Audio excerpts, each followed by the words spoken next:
వ్రతశాల ఇది నా యేసు నివసించశాల. ఉపవాస ప్రార్థన మనకు శుద్ధి కలుగజేస్తుందంట. చూడండి ఆ మాట చదువుకుందాం. యెషయా గ్రంథం 6వ అధ్యాయం 6-7 వచనాలు చదువుకుందాం.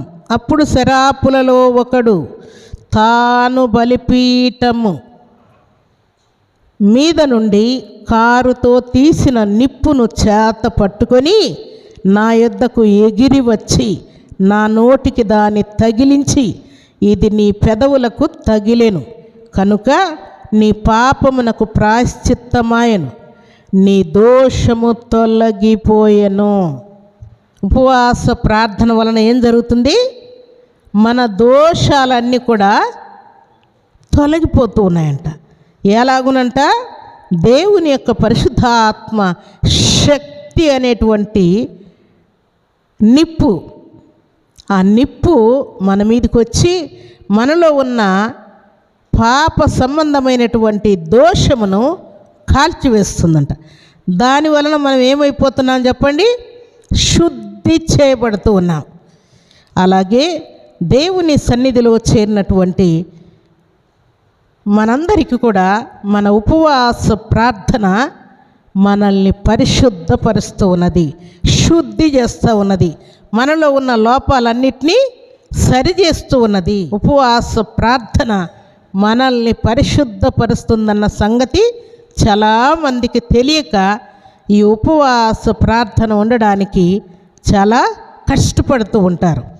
ఉపవాస ప్రార్థన వలన ఒక గొప్ప శక్తి మనల్ని ఆవరిస్తూ ఉన్నది. ఆ శక్తి ఆవరించటం చేత మనలో ఉన్న దోషాలు, పాపాలన్నీ కూడా తొలగిపోతూ ఉన్నాయి.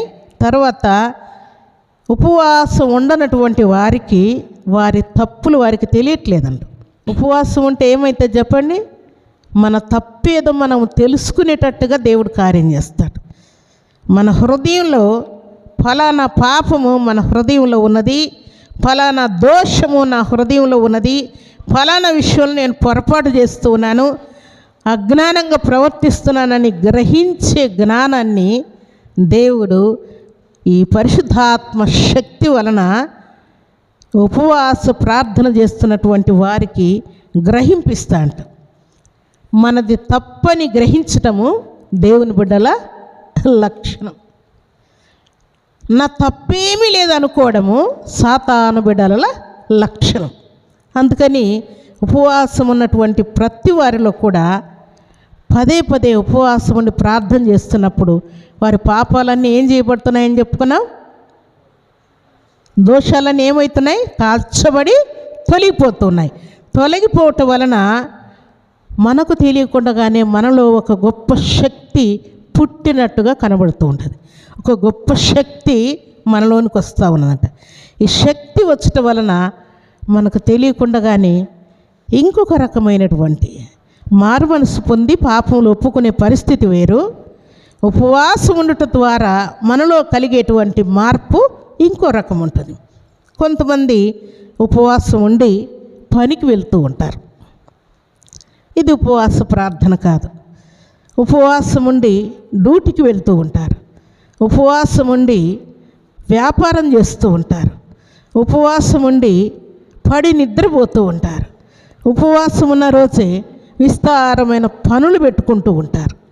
ఇవన్నీ కూడా సరైన రీతిలో ఉపవాసం ఉన్న పద్ధతి కాదన్నమాట.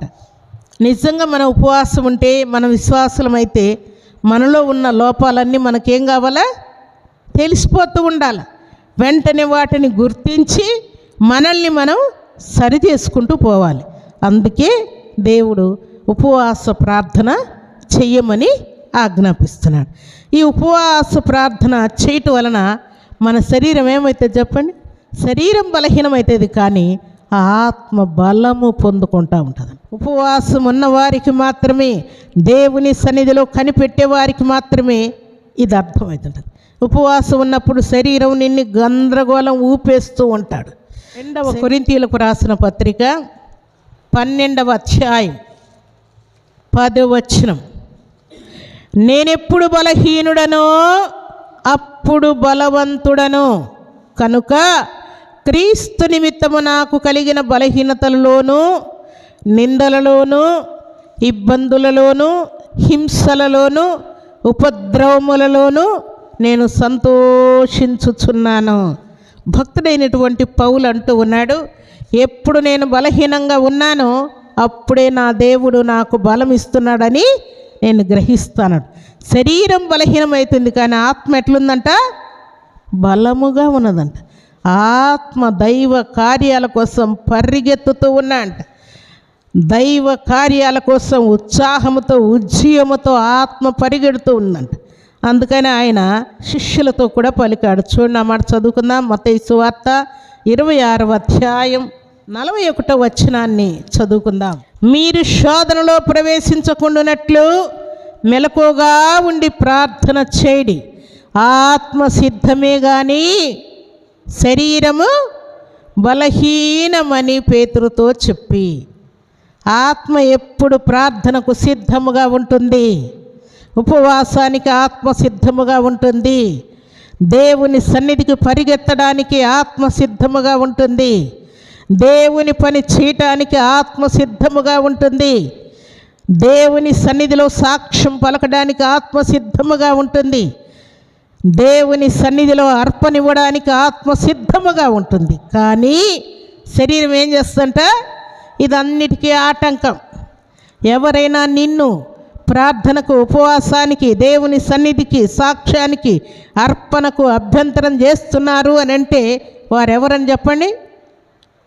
వారు శరీరులో, వారు ఆత్మ సంబంధులు కారు గనుక వారు ఆటంకం చేస్తూ ఉంటారు. రెడీ అంటే రెడీ అన్నట్టుగా ఉంటుంది. దేవుని బిడ్డలు కూడా, ఆత్మీయులు కూడా సిద్ధముగా ఉంటారు. ఆటంకపరిచే వారందరూ కూడా శరీరం బలహీనము, ఆత్మ సిద్ధమని దేవుడు ఆజ్ఞాపిస్తున్నాడు. అందుకని ఆయన ఏం చేశాడంట? 40 రోజులు ఉపవాస ప్రార్థన చేసిన తర్వాత సర్వశక్తిమంతుడైనటువంటి దేవాతి దేవుడు సత్య సువార్త ప్రకటించటానికి శరీరం బలహీనమైపోయింది, అపవాది శోధిస్తూ ఉన్నాడు. అప్పుడు దేవుడు ఏమన్నాడు చెప్పండి? నా వెనక్కి వెళ్ళు. మనుష్యుడు రొట్టె వలన జీవించడు కానీ దేవుని నోట నుండి వచ్చు ప్రతి మాట వలన బ్రతుకుతాడని దేవుడు ఆజ్ఞాపిస్తాడు. ఉపవాసం అనేది మన ఆత్మీయ జీవితాలకు ఒక పండుగ వంటిది. మన ఆత్మ బలపడడానికి, స్థిరపరచబడ్డానికి, మనము సరిచేయబడ్డానికి, మన ప్రవర్తన స్థిరపరచబడ్డానికి ఒక గట్టి తీర్మానం మనం చేయాలి. నిశ్చయముగా దేవా, ఈ రోజు నుండి నేను ఉపవాసం ఉండాలని డిసైడ్ అయ్యాను. ప్రతిరోజు నేను ఉపవాసం ఉండాలి, లేకుంటే ప్రతిరోజు ఒక పూటైనా ఉపవాసం ఉండాలి, ప్రతిరోజు 2 పూటలైనా ఉపవాసం ఉండాలి. నీ శక్తి నాకు పంపు అని దేవుని సన్నిధిలో మనం వేడుకుంటే, భక్తులకు దేవుడు ఎలాగున్న శక్తిని ఇచ్చాడో 40 రోజులు ఇచ్చాడు, 21 రోజు ఇచ్చాడు, వారం రోజులు ఇచ్చాడు, 3 రోజులు ఇచ్చాడు, 1 రోజు ఇచ్చాడు. అన్నిటికీ దేవుడు శక్తిని పంపిస్తూ ఉన్నాడు. మనం ఏం చేయాలి చెప్పండి? దేవా నేను బలహీనుడను, దేవా నేను బలహీనురాల్ని, నీ శక్తి నాకు కావాలని మనము దేవుని సన్నిధిలో ప్రార్థన చేస్తే తప్పకుండా దేవుడు శక్తినిస్తాడు. దేవుని కోసం ఉపవాసం ఉండనటువంటి వారు లోకంలో ఉపవాసం ఉంటూ ఉంటారు. ఎలాగంటే, కుటుంబంలో ఎవరితోనైనా గొడవ పడింది అనుకోండి, భర్తకో, భార్యకో, లేక తల్లికో, తండ్రికో, లేకుంటే అన్నదమ్ములకో, అక్క చెల్లెలకో, లేకుంటే బంధువులకో, రక్త సంబంధికులకో, లేకుంటే ఇంకా ఏదైనా తీరని ప్రాబ్లం మన ఇంటి మీదకి వచ్చి పడింది అనుకోండి, నెల రోజులే నువ్వు బ్రతికేది, మరణకరమైన రోగం నీకు వచ్చింది అని చెప్పాడు అనుకోండి, ఏం చేస్తారు చెప్పండి? భయపడి అన్నం తినేది కూడా మర్చిపోతారు. అన్నం తినంత అయిపోయింది, ఇంకేముంది, ఒక నెల రోజులేనంట నేను బ్రతికేది, ఇంకేముంది, ఇంకా అన్నం తిన్నంత అయిపోయింది, ఈ బాధ భరించలేకపోతున్నాను అని అన్నం తినడం కూడా మానేస్తారు. గొడవలు జరిగితే అన్నం తినేది మానేస్తుంటారు. విస్తారమైన పని పెట్టుకున్నారనుకోండి ఇంట్లో, ఈ పని ఈరోజు అయిపోయేటట్లేదు అన్నట్టుగా పని ఉంది అనుకోండి, అప్పుడు కూడా ఏం చేస్తారు? కొంచెం ఇదింత అయిపోతే అన్నం తిన. మీరు ఉపవాసం ఉన్నట్ట లేనట్ట? ఉన్నారు కదా, ఉపవాసం ఉంటున్నారు. కానీ లోక సంబంధమైన శరీర సంబంధమైన వాటి కోసం ఉపవాసం ఉంటున్నారు. కానీ దేవుని కోసం మీరు నిలబడలేకపోతూ ఉన్నారు. అయితే దేవుడు ఇస్తున్నటువంటి మాట ఏంటంటే, దేవుని సన్నిధిలో చేరిన మనం దేవుడు మనకిచ్చేటువంటి అవకాశాన్ని సద్వినియోగం చేసుకోవాలని దేవుడు ఆశపడుతున్నాడు. అనవసరమైన వాటి కోసం ఉపవాసం ఉంటే లాభమేమీ లేదు. నీ బ్రతుకు మారదు, నీ ప్రవర్తన స్థిరపరచబడదు.